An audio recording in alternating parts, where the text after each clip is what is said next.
तो दोस्तों आपको याद होगा कि अब से कुछ ही दिन पहले जब पीएम मोदी रूस के दौरे पर गए थे तो उसी दौरान भारत में जो अमेरिका के राजदूत हैं गारसेती, उन्होंने भारत को एक तरीके से धमकी दी थी। उन्होंने इनडायरेक्ट तरीके से भारत की जो कंपनियां हैं और बिजनेसमैन हैं उन्हें टारगेट करते हुए कहा था कि अगर आप रशिया के साथ किसी भी प्रकार का व्यापार करते पाए गए तो आपको कोई भी छूट नहीं मिलने वाली। अगर आप सोच रहे हैं कि आपको स्पेशल छूट दी जाएगी तो ऐसा नहीं होगा, आपके खिलाफ कठोर कार्रवाई की जाएगी। और उस समय अमेरिकी राजदूत का यह बयान पीएम मोदी के दौरे पर सीधे निशाने के तौर पर देखा जा रहा था, क्योंकि उस समय पीएम मोदी के रूस दौरे पर यह तय था कि भारत और रूस बड़ी बड़ी यहां पर डील करने जा रहे हैं, जिसमें व्यापार की डील होगी, हथियार की डील होगी, और ऐसा हुआ भी।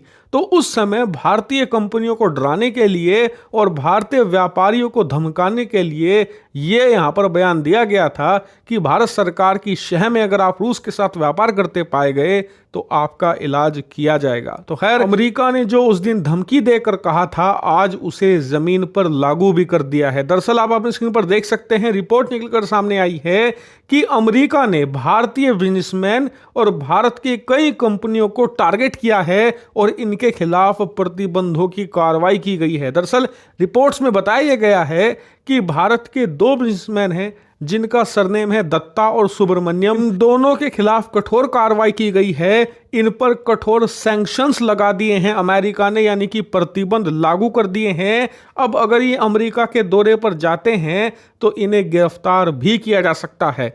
इतना ही नहीं, अमेरिका ने एलिगेशन ये लगाया है कि एक स्विस इटालियन बिजनेसमैन है जिसका नाम है वाल्टर मोरेती। ये रूसी सरकार का बहुत ही करीबी माना जाता है और इसने अमेरिकी प्रतिबंध तोड़कर खूब व्यापार भी किया है रूस के साथ, और इसी वजह से अमेरिका ने इस पर बैन लगा रखा है। और इसी व्यक्ति के साथ इन दो भारतीय व्यापारियों के लिंक्स थे, इसी वजह से इन्हें सैंक्शंस लिस्ट में डाला गया है। लेकिन सिर्फ यही नहीं, इसके अलावा भारत की कम से कम 3 कंपनियों को टारगेट किया गया है जो कि रूस के साथ व्यापार कर रही थी या फिर रूस को सेंसिटिव इक्विपमेंट्स प्रोवाइड करा रही थी।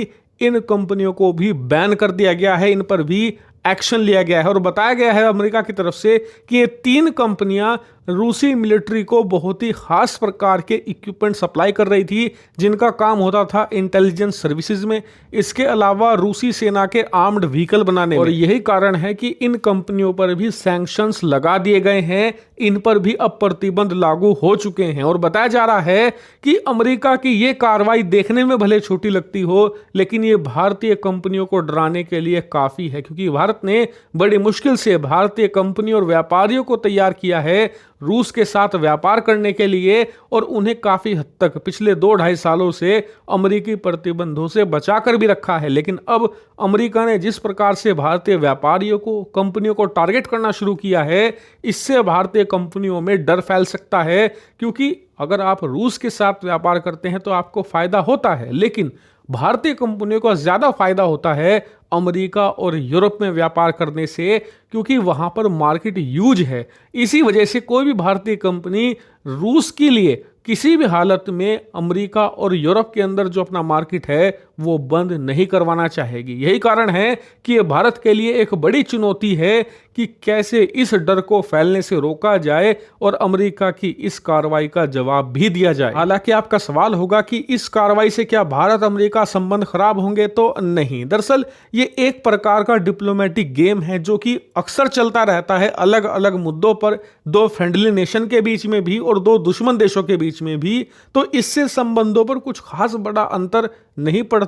सरकारें इसे इसी तरीके से, यानी कि लीगली ही हैंडल करती हैं, और जवाब देना भी होता है ना तो इसी वे में जवाब दिया जाता है। हालांकि देखने वाली बात फिलहाल ये है कि भारत सरकार इस मामले को कैसे हैंडल करती है और कैसे अपनी कंपनियों को भी संभाल कर रखती है। आपका इस पर क्या मानना है, कमेंट करके जरूर बताइए।